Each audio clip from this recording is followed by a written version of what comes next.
Hi, everyone. Welcome back. And I am so excited today to have the real Mike and Jenn Edwards in the studio. Thank you guys so much for being here today. I'm really excited. Yeah, thanks for Happy to having be us. here. Yeah, so excited. Whoop, whoop. Woo. Yeah.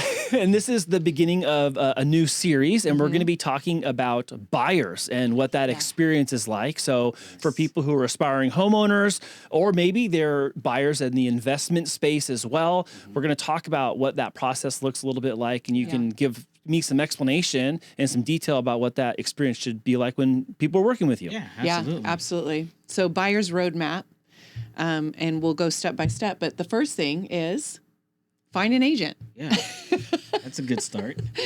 You want to find an agent. Where do you find an agent? You want to consider things like making sure this agent works full time. There's there's like 40,000+ realtors in San Diego County alone. Yeah, right? that's a lot. But only a very small percentage of those are actually full time. Yeah, 90 to 95% do how many transactions a year? Like less than 5 or 2 or something. it's a very low amount for sure. So don't hire cousin Jimmy, Bob. Jimmy Bob. Don't hire Jimmy Bob. Yeah, that's a really good tip, actually. So you want someone who's full time. Full time is good. Yeah. And what else, babe? Yeah, just you want to hire someone that's in the business full time. It's not a hobby. They're not content with selling 1 to 2 homes a year. I've met realtors in the past that are happy living that life, and I've always held the notion like, hey, the pie is plentiful and I want as much as the pie as I can get. So I want to sell as many homes as I can.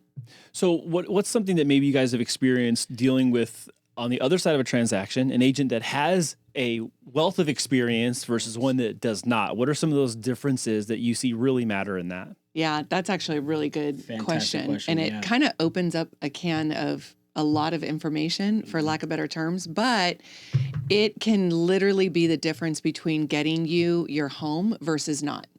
Correct. It could be that much of a difference, because working with an agent who's experienced, they know what they're doing, they're easy to work with, they're professional, they're communicative, they're timely. Yeah. Everything goes really smooth. Yeah.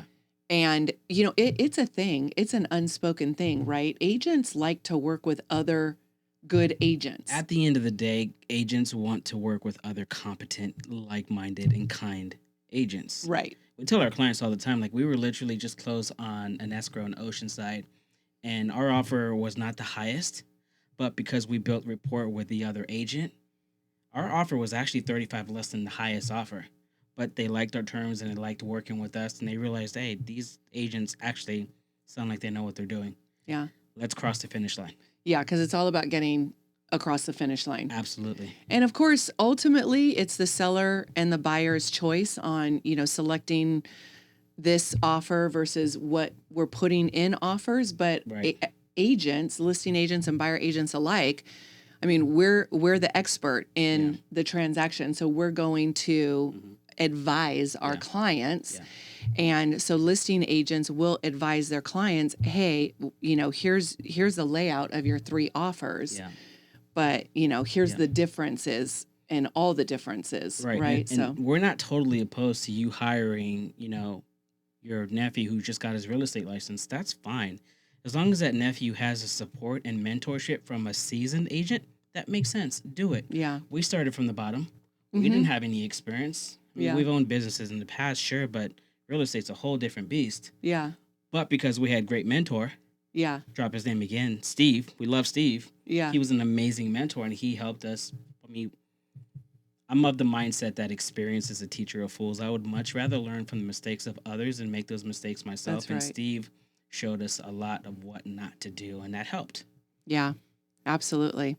I know specifically here in San Diego, too, there are some real estate agents and realtors that are very long tenured, 2 decades, 3 decades, even 4 decades. And also that reputation carries ahead of them when they are in a transaction. Yeah. When you think of yourself at the intersection and you see all those open house signs on the corner, you're like, oh, I don't know that name. I don't know that name. Right. Oh, wait a minute. I've seen that name for 20 years. Yeah. That has some staying power, and that kind of matters. Of course. And it's not just about years of service in the industry, but it's also the amount of transactions. I mean, the actual experience you have closing deals really matters. Someone who closes 10, that's fine. It's great. 20 is great. 50 is great. Yeah. But if you have someone that's closed 100, Sure. 200, 300, now we have an entire different, I'll say, library of experience to draw from when it comes to representing buyers and sellers. Oh, of course. Yeah, 100%. And that's really important. I'm glad you brought up that point, Andy, because every transaction, every client, there's something different. There's something different that comes up. And so it's really important that you have a really well-rounded agent who has experience in multiple different areas. I mean, we've helped clients buy land. We've helped clients buy manufactured homes, condos, multi-million-dollar homes on land, like all the things. So that's well-rounded. Those are experiences, and there's wisdom there that, you know, not all realtors get because they're not in all of those transactions. So this is true. So that's actually really important. But, you know, at the end of the day, we want to get you into the home that you want. We want to get you into your dream home. We want to get you whatever that home is, no matter the challenges. And we'll talk a little bit more about that later, but we want to get you there. We want to get you to the finish line, and we want to be able to say, hey, to the listing agent, it was great working with you. Let's do it again. Yeah. Something I'm willing to wager in this early part of our conversation is that you've probably been on one end of the transaction where you were eye to eye with your peer on the other side of the transaction, or maybe you had to do a little bit of teaching to the person on the other end of the transaction. Both. Because of their lack of experience or very low number volume of deals, or having only worked like with family or friends. And that it's not inherently bad, but if that is the bulk of your experience or the only experience you have, then there's limited market exposure to that. Sure. And then you might end up finding yourself on the side of the conversation where you have to do the leading, the guiding, and the teaching, even to the other person's representation. Yeah, absolutely. And that's happened. And even for us, like when we were brand new, we were learning things too. Oh yeah. I mean, we were learning things in transact, but we did have our amazing mentor and community, which was great. Yeah. But yeah, I mean, I think it's all just a matter of being able to work with someone who's going to be professional, who's actually going to, you know, be graceful, patient, like, you know, yes, there are contracts, and yes, we want to, you know, meet all the timelines, and we want to do all of those things, but it rarely does it go exactly textbook. And so you want to work with someone who can be professional, who can be, you know, flexible, and who can problem solve. Yeah. Like I always joke around, you know, if we were to put letters behind our names, it would be PPS, professional problem solver. Like you have to, otherwise just we've seen so many deals fall apart with other agents because they don't know how to get past little problems that, you know. Small obstacles, small hurdles for sure. Yeah. Well, and without it'd be very easy for us to probably like point out certain things or highlight certain behaviors or even people, unfortunately. But I know that one of the things on the user experience side is people on their own, in their own time, they go out and like look for homes on Zillow, or they go out on Redfin, and there's like all these little buttons like click here to get pre-qualified, click here to talk to agent, put your name and phone number, or schedule a time to view the house. Yeah. Tell people what that's all about, because it might look one way on the surface, but behind the scenes, explain what's happening. News flash. Go ahead. I'm gonna let you speak on this one. When you click on, I want to tour this home, I want to talk to an agent, if you're on any kind of internet platform like that, you are not actually getting the listing agent. You are going to get another agent who has invested in getting those calls.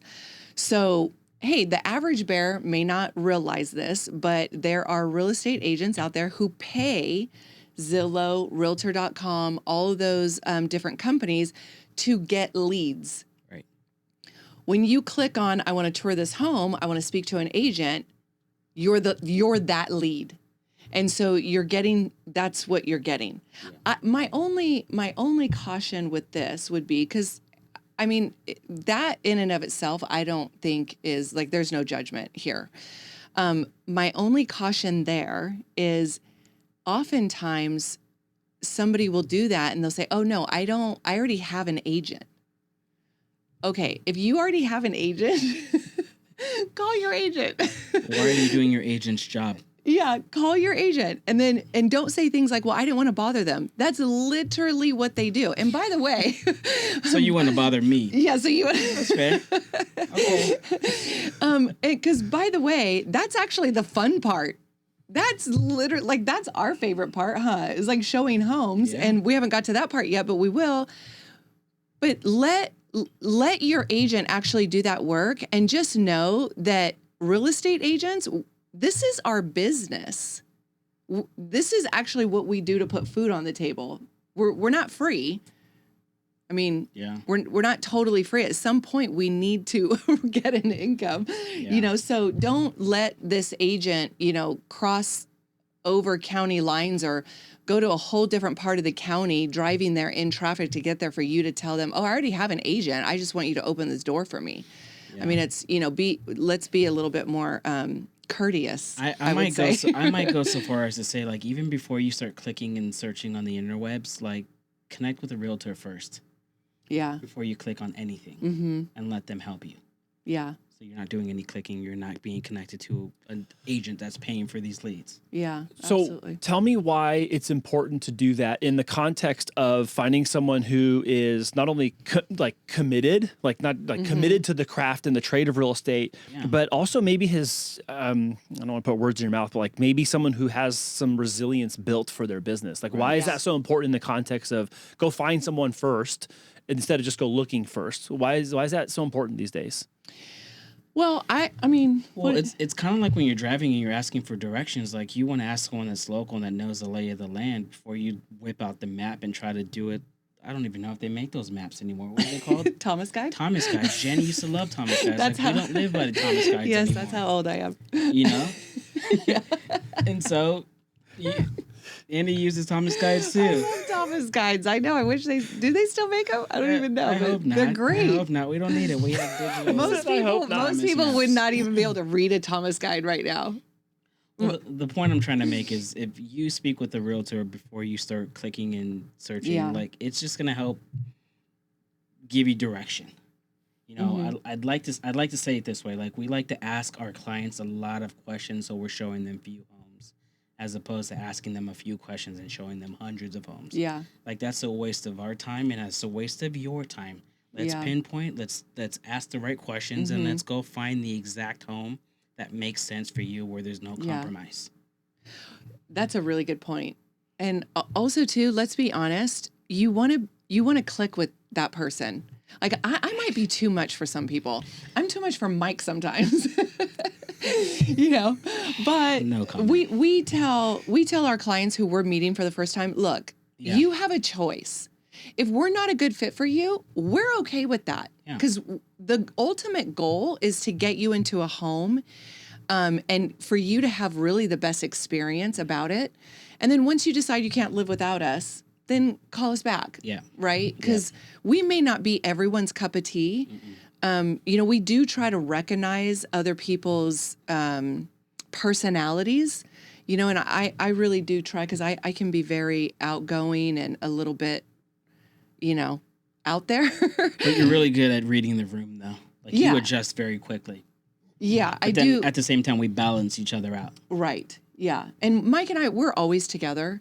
So I think that's helpful too, because we're a great team. We have strengths, and each of us have strengths that we focus on. And so we're able to, kind of tag team, if you will, our clients and really put forth, the effort there as well. And stay in our lanes. And we stay in our lanes, yeah. It's kind of like, I'm going to coin a new term here, I think. It's like live fire resilience. Like being able to be flexible and like, you got to shoot from the hip when you got to shoot from the hip, but you got to like stick to stuff is tried and true and like stay committed to things. And I think sometimes people are under the impression that just because it's easy to access information about properties and real estate, it should just be easy to close it too. Like it's an Amazon Prime order. Like, order home. Oh, do I get it tomorrow? Like, wait. Right. There's like way more to that. 100%. So, and I'm not, and I hope I'm not insulting people by saying that, but Say it. sometimes in our modern day culture, Yeah. more and more things, we just get quicker and sooner and faster than we had ever before. Yes. It's not always the same in real estate. You know, maybe 60-day escrows became 45, 45-day escrows became 30, 30 became 21. But like, there is a law of diminishing returns on how fast that's going to happen. Yeah. So will you just kind of maybe talk a little bit about what does it mean like to have steadfastness in the middle of escrow when searching for homes, not giving up when maybe a deal doesn't come together right away, but to try a different solution? Like, talk about that a little bit. Well, that's part of the beginning process is, getting to know your clients and making sure you guys are a good fit and kind of giving them a heads up as to what is on the horizon.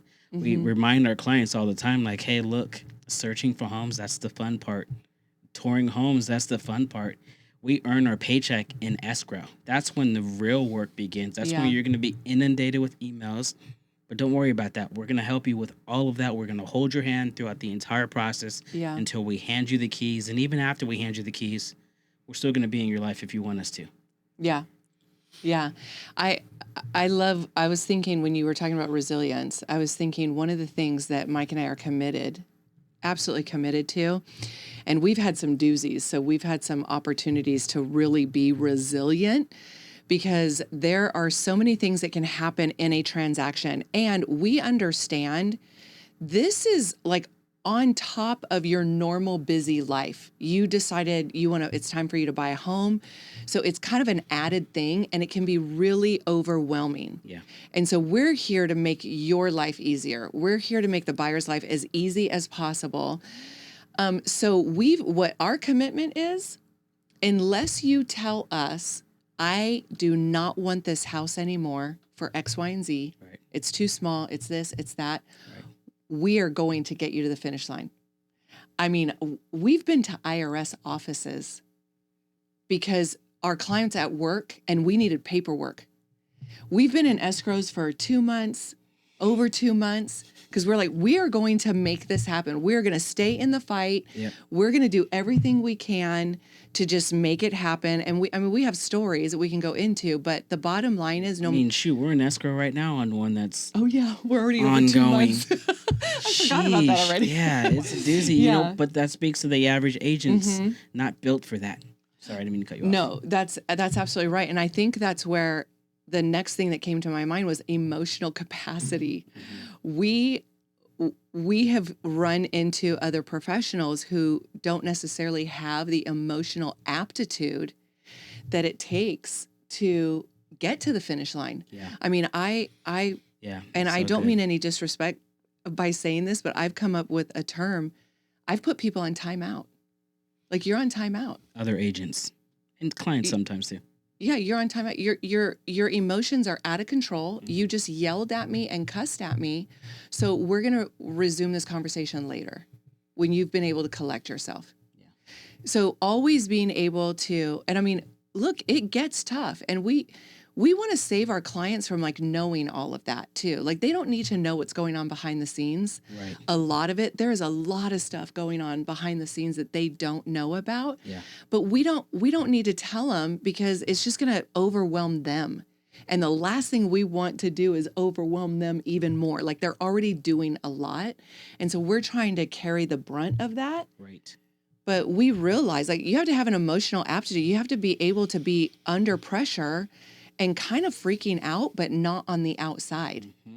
Of course we want to meet the timelines. Of course we want to make sure we negotiate the best possible price for our client. Of course we want to do all of that, but we need to remain professional and chill. Like, we need to be chill.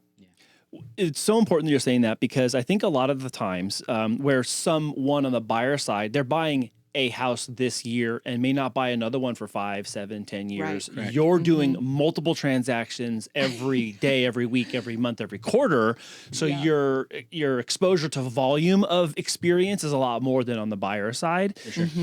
But what you're saying is so important, because the emotional capacity and the realtor pay aren't commonly thought of as inextricably linked, but they actually partially are. Yeah. Because there's this element of like you get what you pay for, right? In real estate. 1,000%. And the misperception that realtors do nothing is the description that you're giving right now. There's a ton of stuff happening, but you don't need to know about all of it because that's what you hired and positioned me to do on your behalf over here. Right. So talk about that a little bit. Like there's a difference between, I'll say, the economic agents and the agents who are working at full pay, full rate, and then doing what you're describing. Go there for a little bit. I think the difference is transactional versus relational. Because we're also going to talk our clients off the ledge. Sure. Like we're not just trying to have an emotional, maturity to deal professionally with other partners in the transaction, escrow, lenders, title, the listing agent, but we're actually also helping our clients just stay focused on the bigger picture. I know that this is one, moment in time right now that we're trying to figure out the request for repairs, for example, but let's keep our focus on the bigger picture. So, we're always there to help them and kind of understand where they're at also. And knowing that, somebody may be buying a home because they're in the middle of a divorce. Somebody may be buying a home and it's their first home and they're scared to death and they have no idea, but they're getting ready to transfer $100,000 out of their account that they've been saving for 30 years. Yeah. Like we get that. Yeah. And we're never going to say things like, look, it's only $900. I mean, I had this conversation with our client the other day. I said, listen, I'm not saying $900 isn't a lot of money. I know it's a lot of money to you. But the seller just spent $10,000 to get us to this point. And this is the point where we need to give a little. Yeah. And I'm happy that it's only $900. And I know that that is going to hurt you a little bit because you're putting every penny that you have, your whole family is putting every penny you guys have to buying this property. But Mike and I promise you, we have your best interest at heart, and we're not asking you to pay this $900 just so we can get to the next step. We're letting you know that this is the right thing to do if we want to get to the next step. Yeah, that's good. And I think if agents started to realize their worth and not compromise, because you see the 1%ers all the time that do it, buy and sell for 1%. I'm just like, first off, know your worth, and that's what if me as a seller is gonna hire an agent because he's gonna get paid the fewest, in commission. Like, what service is he gonna render? Right. Like during the interview process, we're asking a lot of questions, but we're also reminding them of all the value that we add to them. Yeah. You know what I mean? It's actually a red flag when you say. If someone's 100%. Like, well, I'll do this for nothing, or I'll do this for 1%. Or we saw it in our photography and production. I mean, there were photographers out there that are content shooting a wedding, an 8, 10, 12-hour wedding for $1,500. Absolutely not. We know our worth, and we know our time is worth more than that. And that hurts the industry because there's a lot of people and there's a lot of desperation in some industries, especially in real estate. Yeah. And so and this isn't an attack on any one agent, but there's a lot of agents that are compromising and living in fear, I believe. Yeah. And we don't do that. We won't do that. I mean, there are rare exceptions, and we're negotiating on behalf of our client. We will take a lower commission if it means them getting that house. Not too low. We're not working for free. But you know what I mean? If we're going to go from 2.5% to 2%, that's not a big deal at all. To me, that's not a compromise. That's negotiating. That's negotiating. Yeah, at the end of the day, we want our clients to get the home. It's not about how much we get in commission. But. Yeah, and that actually brings us right to our next point, which is the buyer-broker agreement. So now that you have found an agent, you connect with them, you know that they're going to work hundreds of hours for you to get you into the right home. They're going to ask you to sign an agreement. And just briefly, basically this agreement is required. So if you're not really sure, you're like, I don't want to sign anything, like I'm not ready. Listen, it's required. And I mean, we have to do it. and it is new. So a couple years ago, I'll just break it down in bullet point form. There was a lawsuit about the commission for the buyer's agent, and that lawsuit affected most of the country. And so what we do now, it used to be that when there was a property for sale on the MLS, Yep. which, by the way, every agent, you put your property on the MLS and it's syndicated everywhere else. So it's only really inputted into one place, and then it syndicates out to the internet and the world. It used to be that they would put in there what the seller is willing to pay for a commission, say 2%, 2.5%, 3%. Correct. Now, Sometimes 1%. sometimes 1%. Now, that's not allowed. It cannot be advertised. It is 100%. It's always been negotiable, but now we just can't see what the seller's willing to pay. So how Mike and I do the agreement, it's a buyer broker compensation agreement, is we tell our buyers, you owe us nothing. You are not obligated to pay us. We will negotiate for the seller to pay our commission, as they always has. That's just the way it's always been, in the offer that we write up.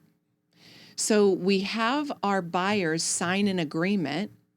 And listen, here's the other thing too. We want you to sign this agreement that commits you to working with us for your protection and our protection.